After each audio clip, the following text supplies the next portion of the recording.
Okay.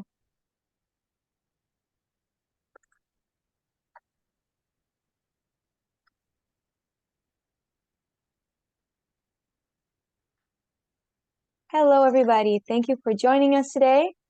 We'll be starting in a few minutes. In the meantime, I'll be promoting you from attendee to panelist, so you can turn on your cameras if you'd like and join in the Q&A session. For those of you watching on Facebook, you can send me questions or join us on Zoom to directly ask the speaker. Thank you.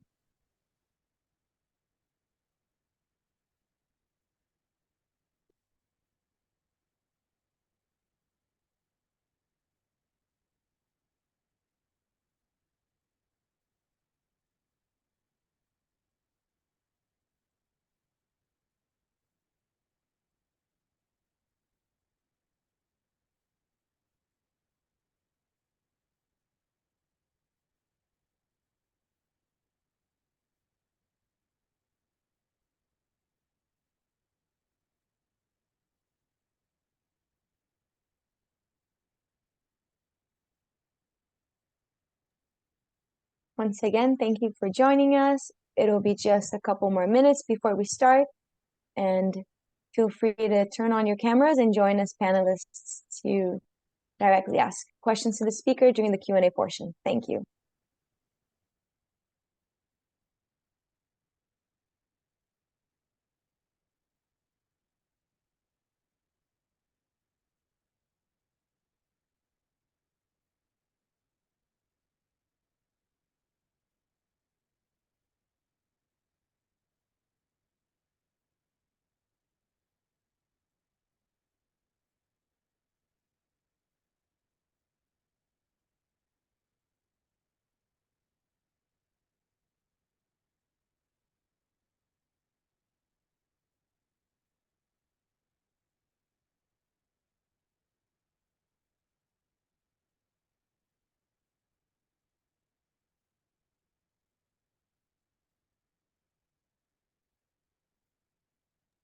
Okay, Mahak, I think we can get it started and more people will join as we go on. Thank you.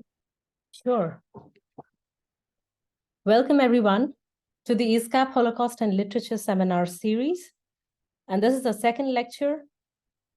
So today we have with us a very renowned personality, Dr. Joanna Sliwa. She is a historian at the Conference on Jewish Material Claims Against Germany, the Claims Conference in New York, where she also administers academic programs. She previously worked at the American Jewish Joint Distribution Committee and at the Museum of Jewish Heritage, a living memorial to the Holocaust. She has taught Holocaust and Jewish history at Kean University and at Rutgers University, and has served as a historical consultant and researcher, including for the PBS film In the Name of Their Mothers, the story of Irina Sendler. Her first book, Jewish Childhood in Krakow, A Microhistory of the Holocaust, won the 2020 Ernest Frankel Prize, awarded by the Wiener Holocaust Library. This book is the first book to tell the history of Krakow in the Second World War through the lens of Jewish children's experiences. Thank you so much, Dr. Sliwa, for joining us, and over to you. Thank you so much, Professor Burza. Good morning, good afternoon. I would like to thank Professor Mehak Burza and the Institute for the Study of Global Anti-Semitism and Policy for inviting me to be a part of this very important series. As we were talking before this webinar went live, today is World Children's Day. And it's also a day when over about 30 Israeli children are currently being held hostage in Gaza. And this is 78 years after the end of the Holocaust. And at a time when Holocaust history is distorted and anti-Semitism is on the rise, it is very important to continue to educate about the persecution of Jews during the Holocaust and about Jews' survival strategies in a way that brings together historical facts, primary sources, and personal histories. Oops, and I wanted to share my screen right now. We practiced this and it did not Oops, it did not work for me. Let's see again. All right, can you see my presentation? Yes, okay, great. Okay. In this session, I would like to explore with you how to weave in texts composed by Jewish child Holocaust survivors into your teaching, because as I understood, we have some educators in the audience. But even if you're not an educator, this, I hope, will be insightful for you to learn about how Jewish children perceived the reality around them. I will focus on 3 texts that are perhaps lesser known. They were penned by child survivors who were girls from German-occupied Poland. And these texts relay the various modes of persecution that Jewish children suffered because of Nazi anti-Jewish policy, and also speak to the modes of survival that Jewish children adopted. First, let's consider the difference between a diary and a memoir. And in the most basic definition, a diary can be defined as a daily or a regular record of occurrences, observations, and thoughts at a time when the events are happening. A memoir, on the other hand, again, in the most basic definition, narrates an author's experiences and reflections in response to specific events in the person's life. And this memoir, the text, is usually intended for publication. We can already, I hope, tease out some of the questions to keep in mind as we examine our 3 texts. The first is, what did the author record in the journal? And how did he or she do it? What does the language of the diary tell us about its author? Why did the author keep a personal journal? What were the challenges of keeping a diary during the Holocaust? What could be the reasons for, or the significance for, publishing a child's Holocaust era diary? What does the title of a memoir tell us about its author and the content of the memoir? Why did a child survivor decide to write a memoir many years after the end of the war? And why did he or she decide to do it at that particular time? Another kind of question to keep in mind is about the message that the survivor wanted to convey to the readers. And lastly, the question about how the genre affects how and what we learn about historical events. Diaries and memoirs offer insights into the Holocaust experiences of Jewish children. We will examine excerpts from a few diaries and memoirs and look at the following questions. How young people narrated events, how they understood what was happening around them, what themes they highlighted in their entries, what challenges children faced, but how they coped, and what historical information and information about daily life we can glean from these texts. We begin with the memoir of Anita Lobel, titled No Pretty Pictures, A Child of War, that was published in 1998. In deciding to write her memoir, Anita credits the curiosity of others. And here we have a quote. Over the years, many people have asked me to write the recollections of the early years of my life. I have balked. I have resisted. In writing down the story, I have reached to a time from which I have very few pretty pictures to remember. Anita Kempler, which was her family name, was 5 years old when the German army occupied Krakow, Poland in September 1939. And here, so that we are all on the same page, I will be showing a lot of maps, which I do in my teaching, so we know exactly the country and the city that I am talking about. The German governor general resided on the historic Wawel Castle near the Jewish district. And he planned to make the city free of Jews. And just so we understand this geography here, on the maps that you see in the yellow, this is where the castle is located. In the blue oval, that's where the traditional historic Jewish district is located. And then in the purple is where the ghetto, where the German authorities created the ghetto for Jews. And to the right, you see kind of like the blown up map of the ghetto.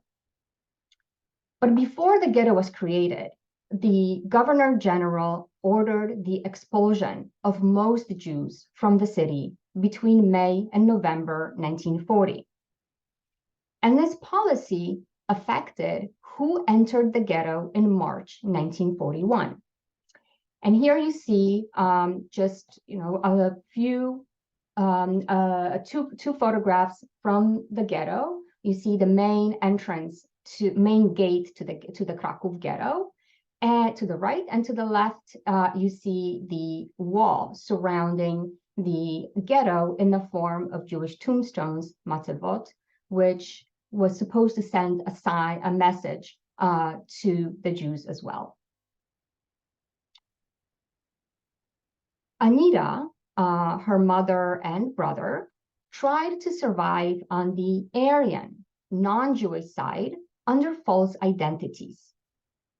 Anita's father was not with his family. He was drafted into the Polish army and did not see his family until the end of the war. And I see here a message from someone who, sorry. I'm trying to follow the chat as well, but I hope everyone can hear me. Yes, and that was an individual issue. Okay, Yeah. good. Don't worry about the chat. All I'll take right. care of that. All right, great. All right. Anita was 8 years old and her brother Bernard was 6 when they slipped into the Krakow ghetto in summer 1942 to join their mother. Until then, the three of them were living in a village with the children's non-Jewish nanny, Franciszka Ziemiańska. A Polish man blackmailed the family, threatening to inform on them if he didn't get paid. Anita's mother bribed him, but of course the hiding place was compromised. The mother and her 2 children entered the Krakow ghetto, which was the only legal place for a Jew to be at the time. In her memoir, Anita explained how she coped during the dangerous time when she was living in the ghetto. And the first quote, "Around our necks hung the medals of the Virgin and the Christ Child, St. Anthony, and other saints that Nyanya, their nanny, trusted. Whenever I touched my medals, I felt safer. The medals made us less Jewish. The Holy Mother and Nyanya would take care of us again." Anita and Bernard escaped from the ghetto right before it was liquidated. Together with their nanny, they arrived in a place where they believed they would be safe. That was a shelter run by a convent in Krakow. The Kempler siblings pretended to be Franciszka, that Franciszka was their mother. And here on this photograph, of course, you see Anita and Bernard right at the end of the war. So you know that both of them obviously survived, and you saw a previous photograph of the children. Anita described in her memoir some other strategies that she and her brother used in order to mask their Jewish identities. One of these strategies was to cover half of Anita's face with a bandage to hide her stereotypically Semitic features. Anita reflected on how this affected her at the time. And I quote, "Every time I looked at myself in the mirror, all I could think was, Jew, Jew, ugly, obvious Jew girl." Anita's brother, Bernard, who was a circumcised Jewish boy, had to masquerade as a girl in order to survive. In this way, he could avoid being forced to drop his pants on the street by a Polish policeman or another informant. But Bernard also had an extra skill to master. He had to learn the proper speaking style of a girl. And this was in addition, of course, to wearing dresses, growing his hair longer, and adopting a female name. It was nearly impossible to survive in hiding without the help of a non-Jew. And aid givers feared the German authorities, but mainly they feared betrayal by their Polish neighbors. And rescuers, such as Franciszka Ziemiańska, whose photograph you see here with Anita and Bernard's mother. So the rescuers were really a small minority in Poland, as they were elsewhere in German-controlled Europe. And they faced many challenges. Franciszka was older and single, and still she presented Anita and Bernard as her children. This exposed Franciszka to mockery, curiosity, and disbelief. So she had to handle these kinds of threats, and still she continued to take care of the children. In her memoir, Anita engages with the complexities of what survival meant, what living under a false identity meant, and what rescue entailed. And now we will continue with a diary from the perspective of a teenager from Eastern Poland, a relatively rare diary of a young person who survived the war by escaping into the Soviet interior. On the photograph here, you see Lena Jedwab, who was 14 years old when World War II began. Her hometown of Białystok, marked in red, fell into the Soviet sphere in September 1939. When the Soviet Union invaded Poland from the east, and the German army invaded Poland from the west.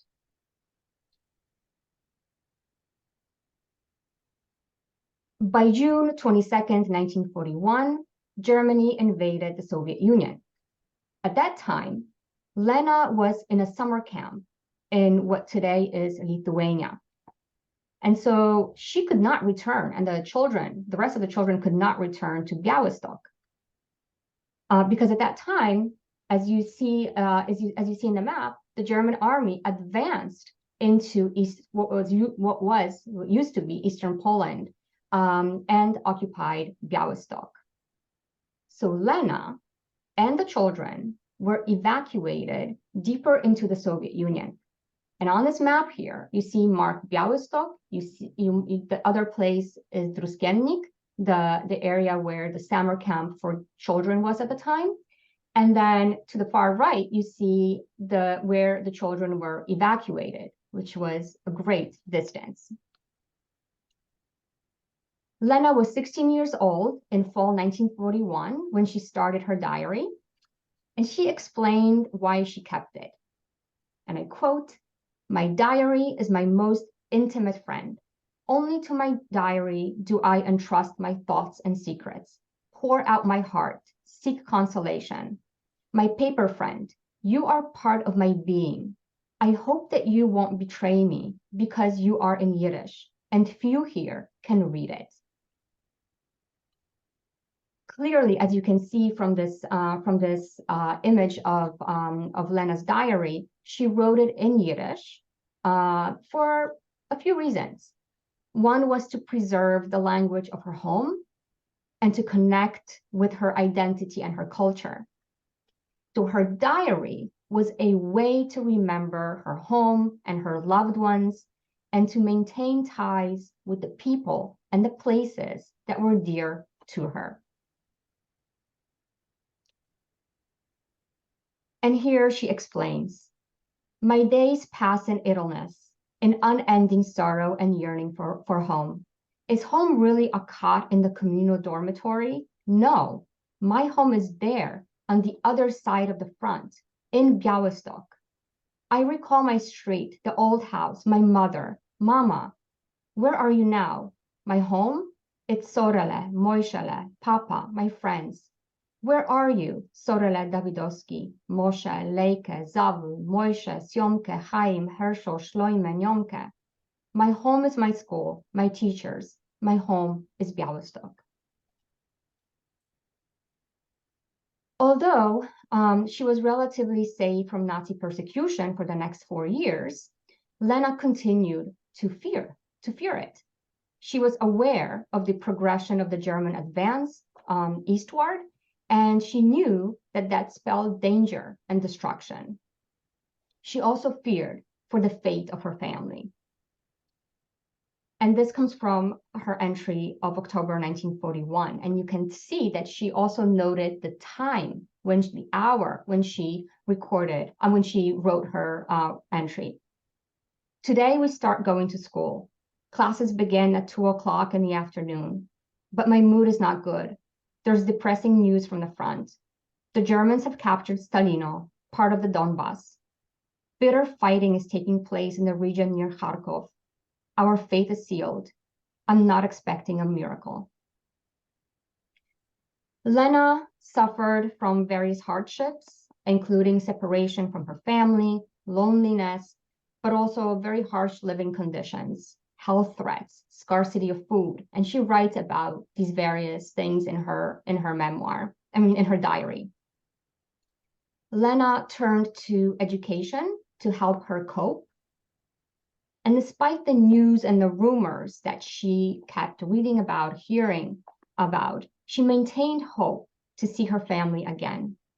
And that hope, which she explores in the diary, also served as her survival strategy.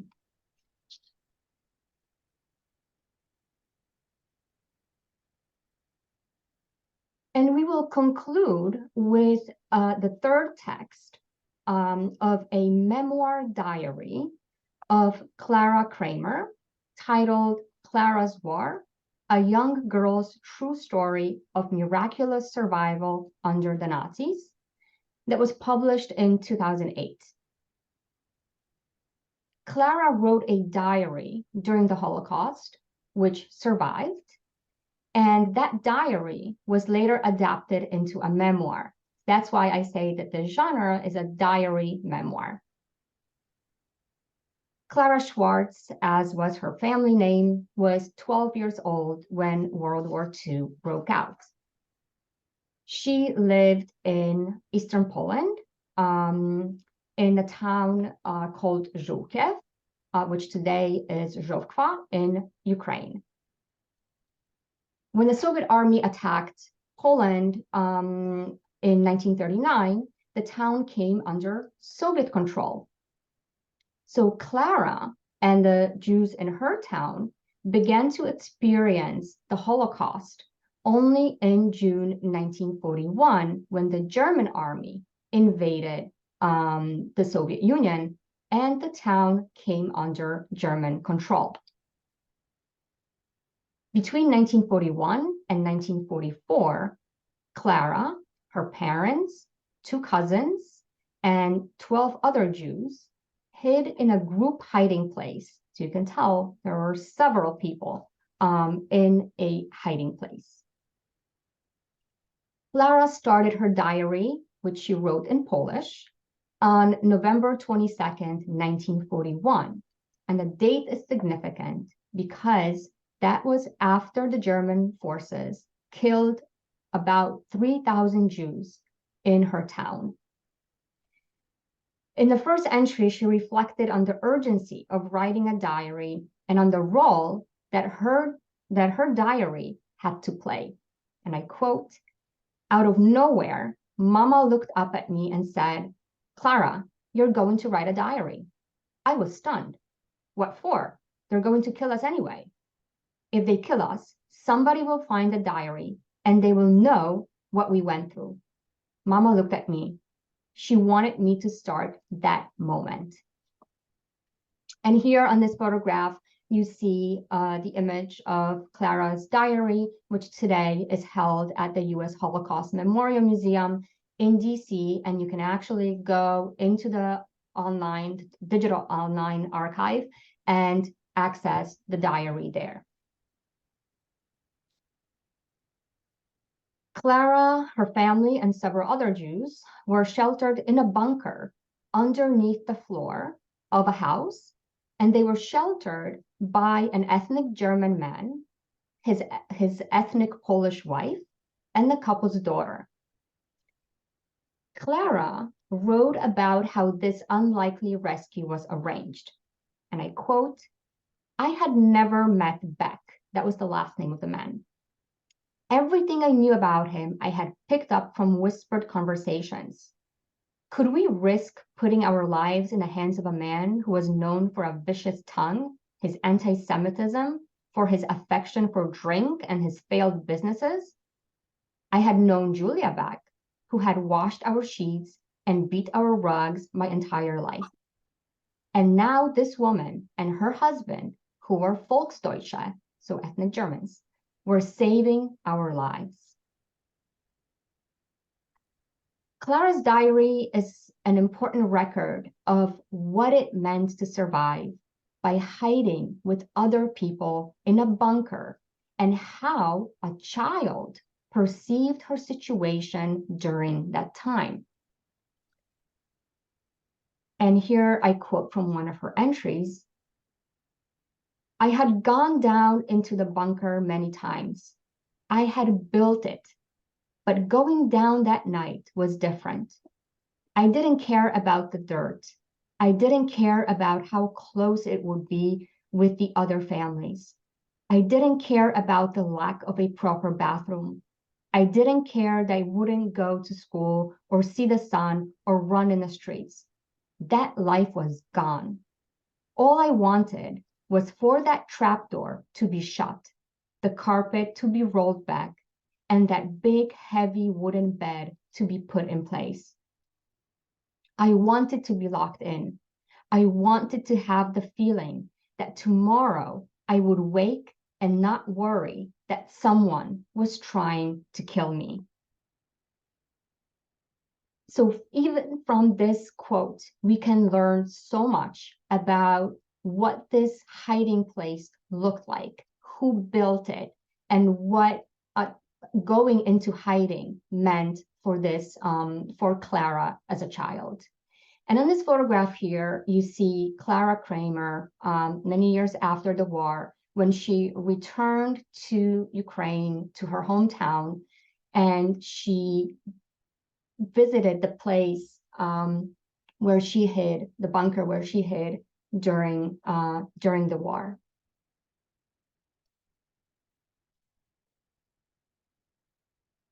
The memoir of Anita Lobo, the diary of Lena Jedwab, and the diary memoir of Clara Kramer allow us to learn about the Holocaust through the lens of Jewish children, through the lens of Jewish child survivors.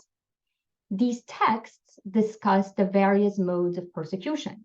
Among them, we heard about ghettos, denunciation, hunger, the deplorable living conditions, mass murder.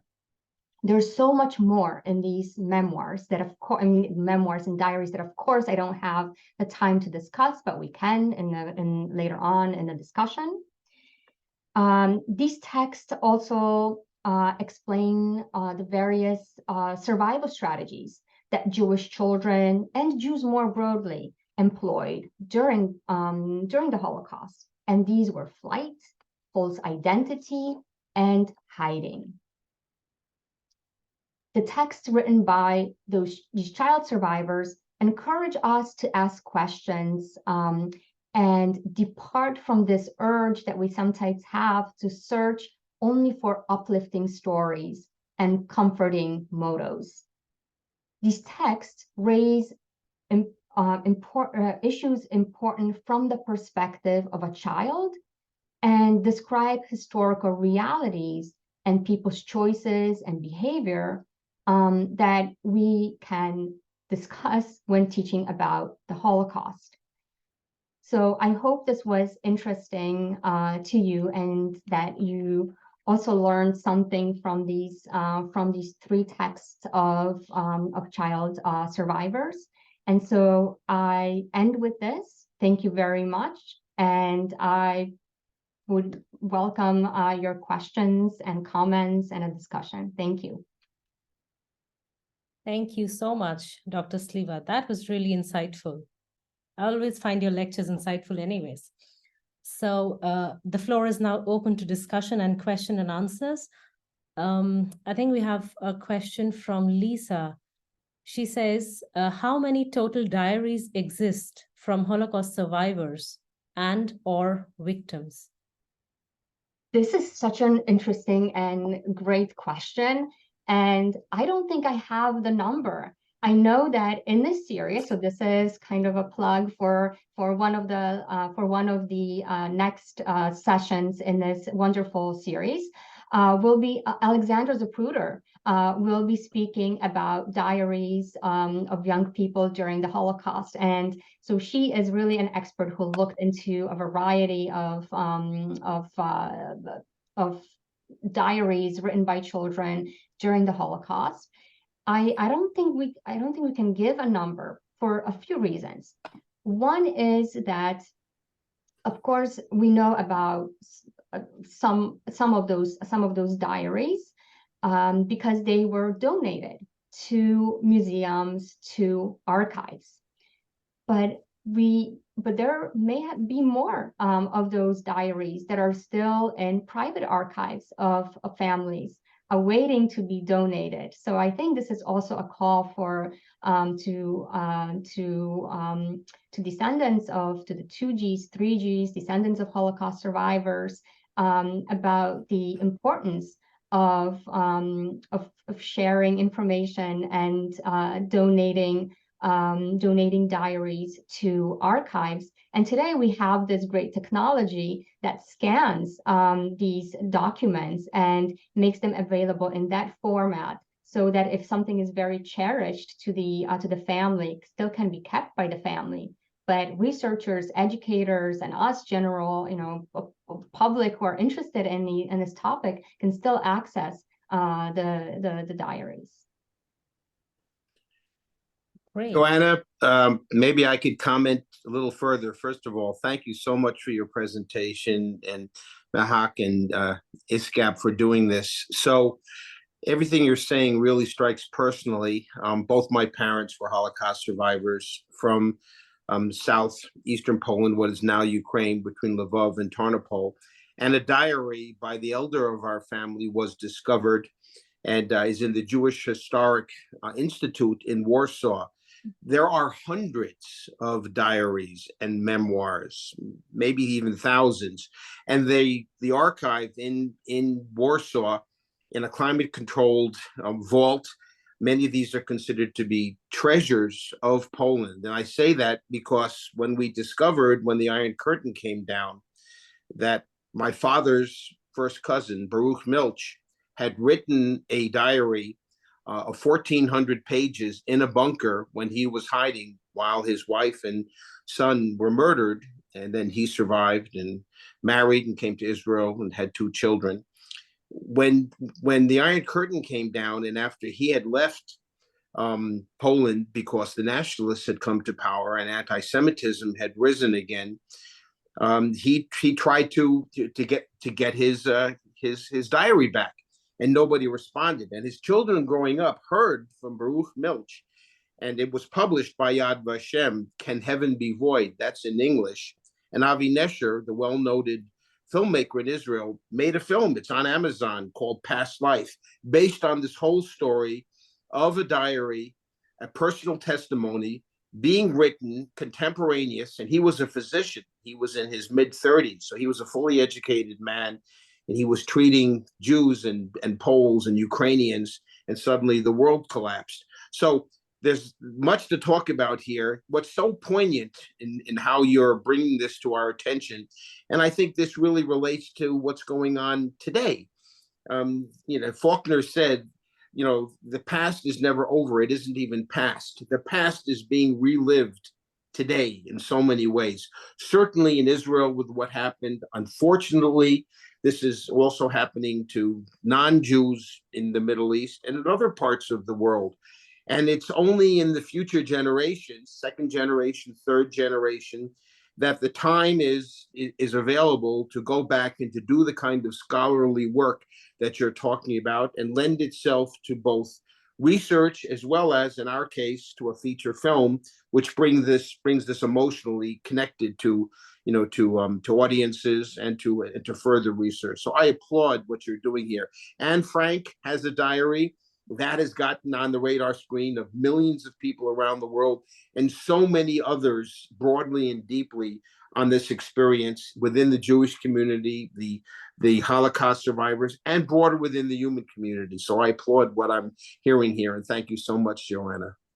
Thank you so much, David, and thank you so much for all this content and for sharing, your family's kind of story and diary in your family, and how important it is. And of course, the Jewish Historical Institute that you mentioned is just a treasure trove of information, genealogical information, historical information, including about the Holocaust, and is the depository of the earliest accounts submitted by survivors in 1944, 1945, and of course memoirs of survivors and diaries. So it's really important. Thank you so much for bringing that up. Yeah, and I'm not here to promote our family or our film, but one of the aspects of this for the second and third generation is really reliving this trauma. And of course, trauma is something which is being broadly discussed and is so important in terms of almost feeling like you're with these parents, in my case, or grandparents, great-grandparents. And again, I would suggest to those who are watching, if you go to Amazon, Past Life, Hachatayim, Sins in Hebrew, by Avi Nesher, it's a feature film, so it really gives this emotional connection to these diaries, to secrets that the survivors often weren't able to share with children. It was too painful, and only after they're lost. In fact, when the Iron Curtain came down, a researcher came from the Jewish Historic Institute to Jerusalem, actually to Haifa, to Israel, to find Baruch Milch. He had recently died, and he found his widow and the daughters and said, "We have found this diary. It's one of the most important documents. We would like to publish it." And that started a whole process of whose property is this? And he had rewritten the diary. It was originally written in Polish, in Hebrew, and the book published by Yad Vashem and in multiple languages puts the original diary with handwritten maps and the rewritten diary years later together, and shows how many parallels. And the story I'm telling you is similar, I've heard and I've seen, in other diary and memoir discussions. These memories were seared in these individuals at the time it was happening, both those that didn't survive, and in the cases were some who survived. And I think it's so important to bring this to wider attention. So again, thank you for what you're doing. Thank you. Yes, Barbara, please go ahead and unmute your microphone.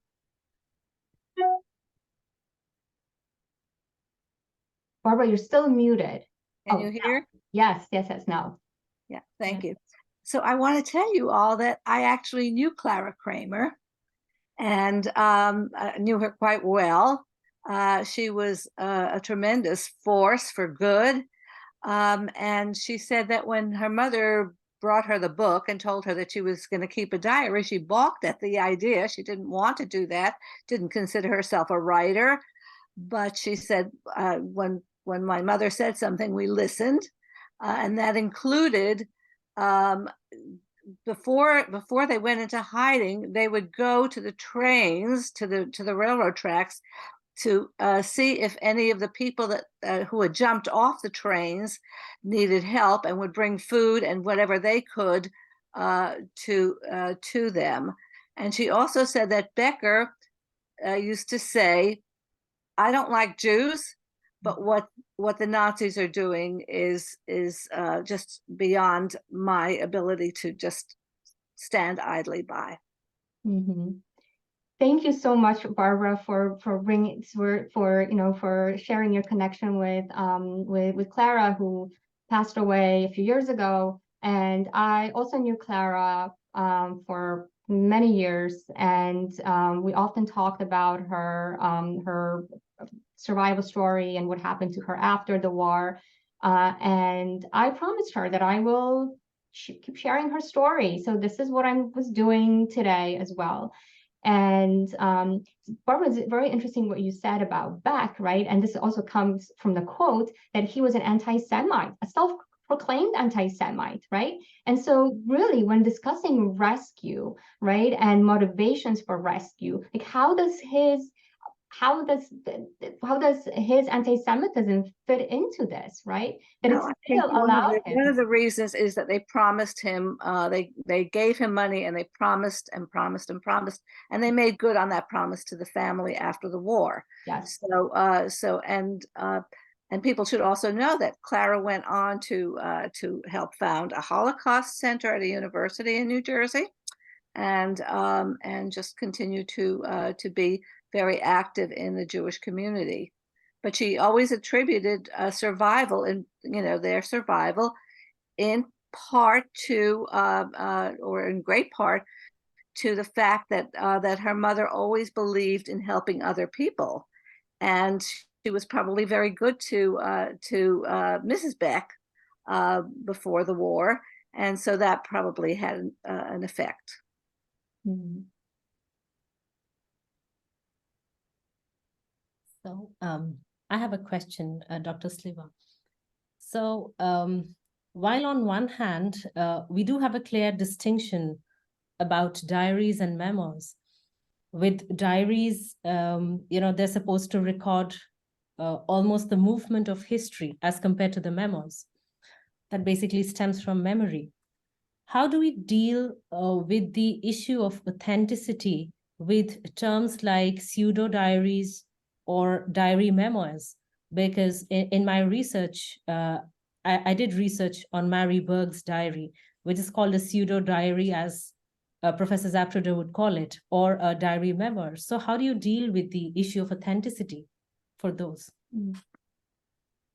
What a wonderful question coming from a specialist in literature, which I am not a specialist in literature. I am a historian. And so the way that I use diaries in my research and in my diaries and memoirs, especially memoirs, you're speaking to memoirs, right, about authenticity. The way that I use memoirs in my research and my teaching is that, as you could tell, I provide the historical context. I think it's very important because the writer of the memoir, the author of the memoir, may not be a historian, may not be writing extensively about what was happening around them historically, right? May not have been aware at the time what was happening. What's important is the description of the reality, the emotions that the person describes, what they thought at the time, how they interpreted the events and the situation around them. I think this is something that is significant, and it only comes out from personal histories. And the historical context, as historians, as educators, we can provide that on our own. But I think it's important to present, to contextualize memoirs, diaries. Otherwise, you can't read it in isolation, right? So is there any age, okay, we have a question from Professor Subarno Chatterjee. Go ahead, Professor, unmute your microphone, please. Yeah, thanks. Thank you, Meg. Thank you for your talk, Mrs. Sliwa. I just wanted to follow up again on this question of motivation for Clara Kramer's rescuers, as it were. I mean, was it only money? Does she actually, I haven't read the diary, does she actually think about why a devoted anti-Semite would take the risk of sheltering Jews? And is it just a monetary thing? Because it's a very interesting paradox, particularly given the anti-Semitism that was so prevalent in Poland and indeed elsewhere. So no, the monetary factor was not it's not the primary factor, the only factor. And so that's kind of like what I tried to bring out in the quote, that there was a personal connection, a pre-war connection between the families, between the Schwartz family, right, Clara's family, and the Becks, which meant that Julia Beck worked for as household help for the Schwartz family. So they knew each other already. They had a connection. But of course, the promise of a property right after the war played a major role, but it wasn't the primary driver, which was my understanding from speaking with Clara and from the memoir. And I see, Barbara, you would like to add to that. Yes, and you're absolutely right that it wasn't the primary motivation, but Clara also said if we knew that we would spend, I think 17 months they spent or they spent a long time in hiding. We thought that we were going to be there for a few weeks. He thought he was going to hide us for a few weeks.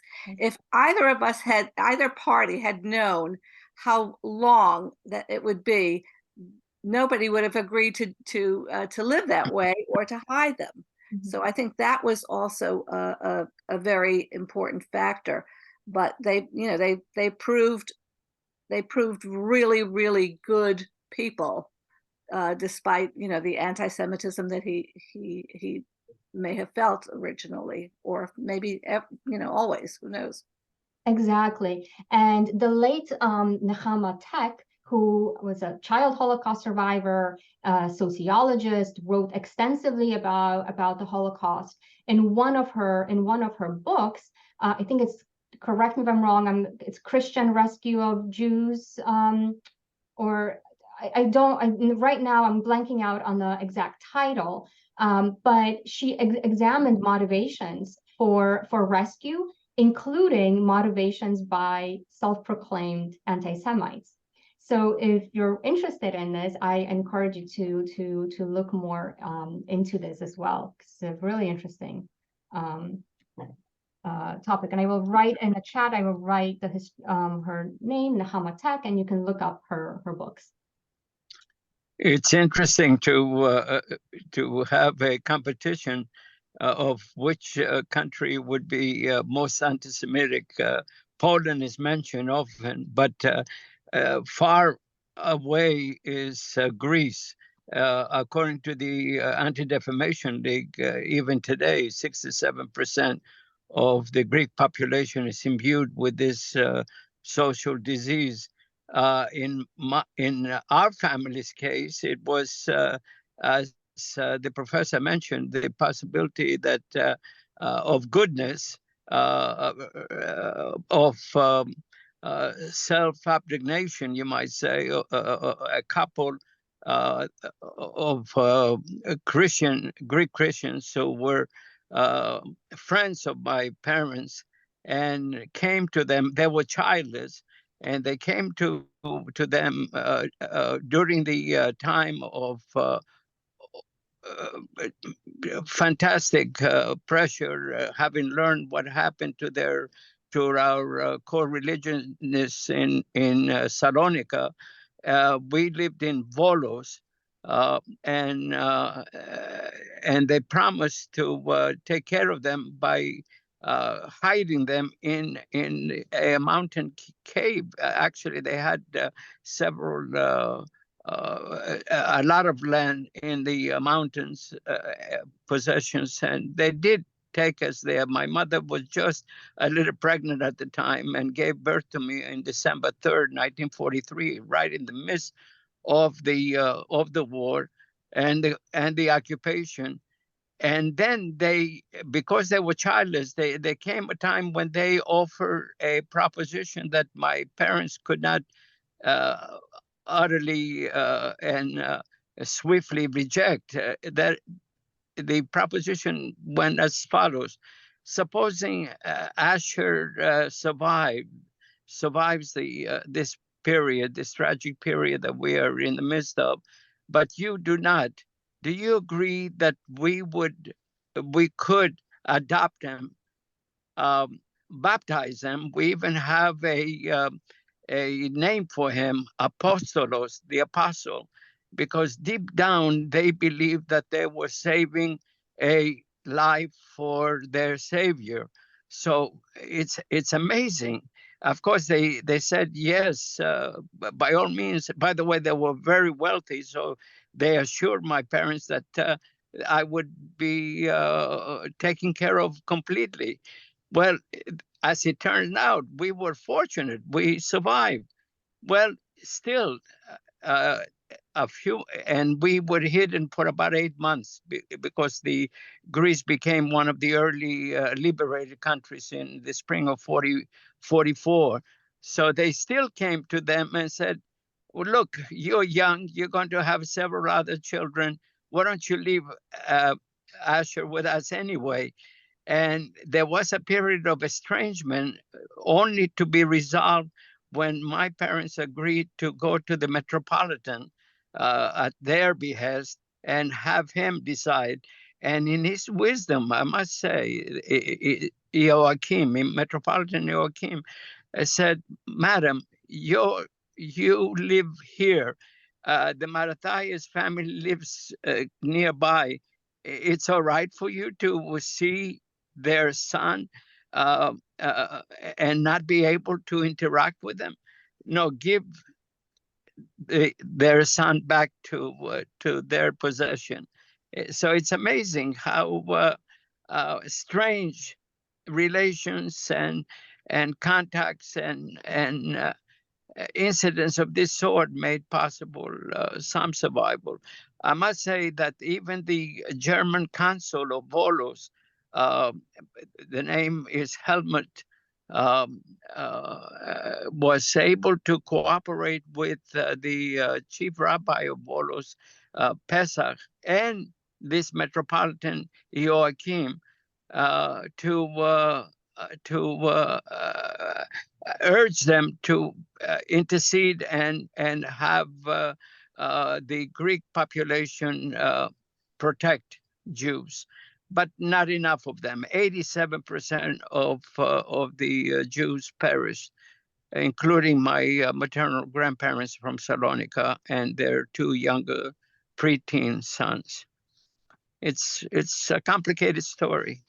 Mm-hmm. Asher, everything you're saying speaks so clearly as well. Again, to me, my son's mother is from Limnos, which is not far at all from Salonika, Thessalonica. And we now have one of our documentaries on PBS, currently being broadcast nationwide. If you go to Children of the Inquisition, it's the story of the Anusim and the expulsion from Iberia in 1492 and the diaspora that went to Brazil, went to Central America, went to Mexico, went to Amsterdam.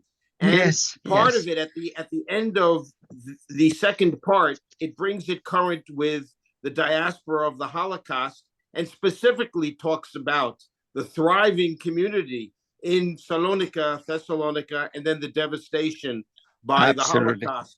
And the history 500 years ago of the expulsion and the Inquisition and then of the Holocaust, these aren't separate. They're all interconnected and unfortunately connect to what we see today. So again, I applaud the work that were, and the diaries from 1492 and from the early 16th century, unbelievable diaries. You go into the National Library in Madrid and it's all there.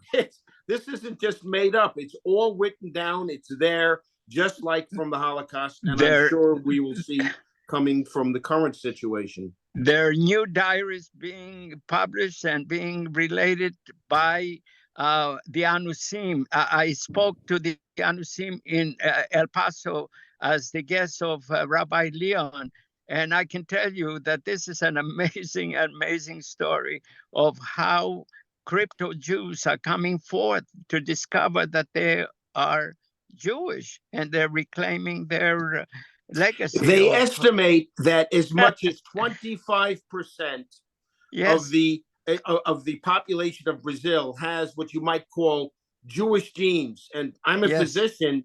If you look at the mitochondrial DNA, which is passed through the maternal line, it's only in the maternal line. Or you look at the Y chromosome for the paternal, you can trace this lineage. The numbers are just extraordinary. And Rabbi Leon is one of the featured parts of our documentary, Children of the Inquisition documentary. It's all in there. He maintains that as many as 100 million Jews there could be in the world today, if not more. Thank you so very much, and thank you, professors and researchers, for this wonderful program. Thank you. Thank you. And I think, David, what you mentioned, the importance of diaries as historical record in the case of the Holocaust and in other cases, that is really important to keep in mind, right? These are primary sources. These are sources that historians use as well to document the past, to learn about the past, and for descendants of these people to learn about their ancestors, their relatives.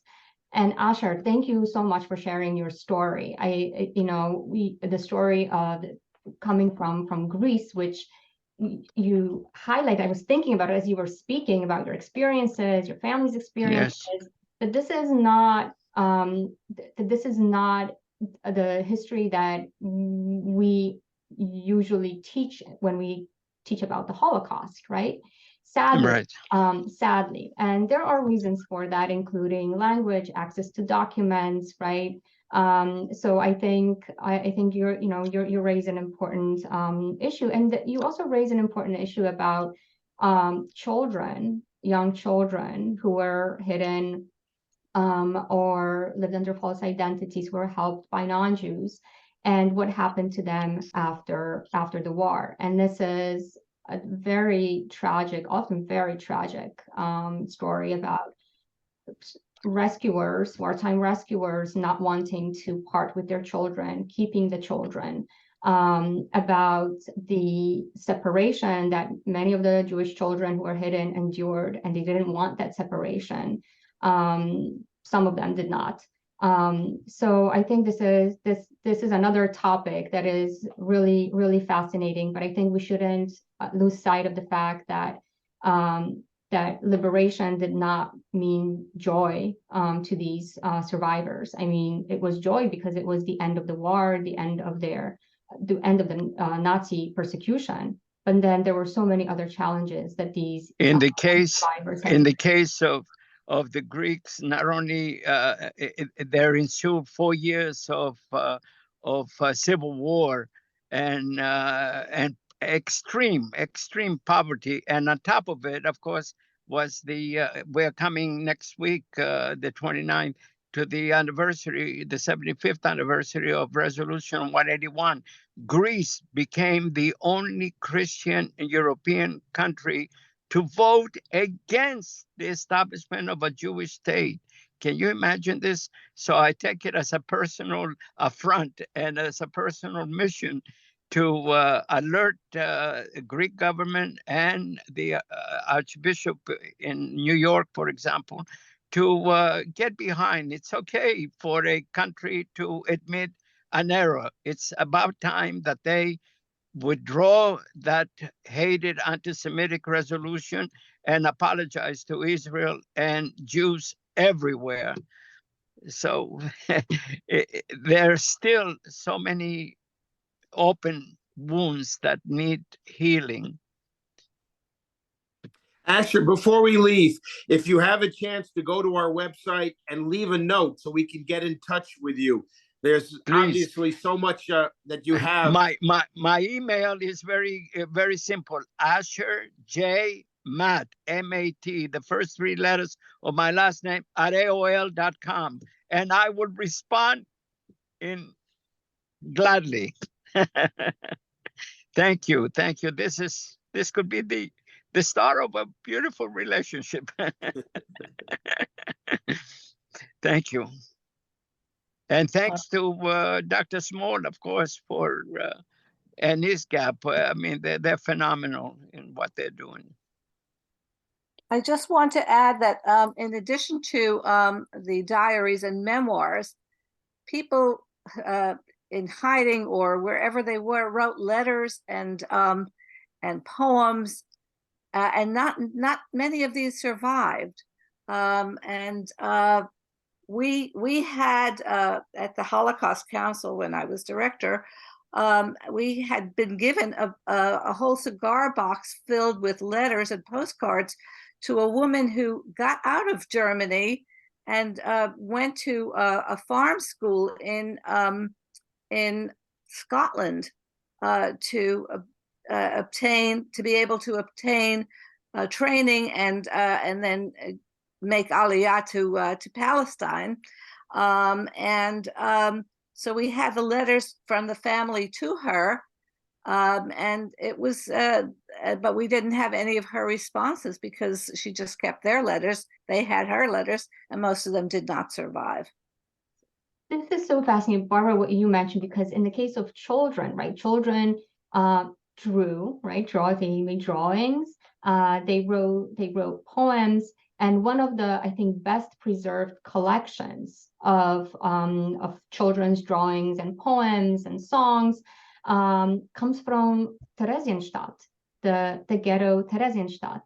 And some of the survivors wrote memoirs. There are some diaries from that. So if you're interested, and if our viewers are interested in this, I highly recommend looking into that. How children perceive, like how they remembered the time before being forced into the Theresienstadt ghetto, the time before the Holocaust, and then how they kind of drew their lives during the war. And in Theresienstadt, the children actually, or the adolescents actually published magazines. Yes. Mm-hmm. So it's amazing. You know, they don't call Jews people of the book for nothing.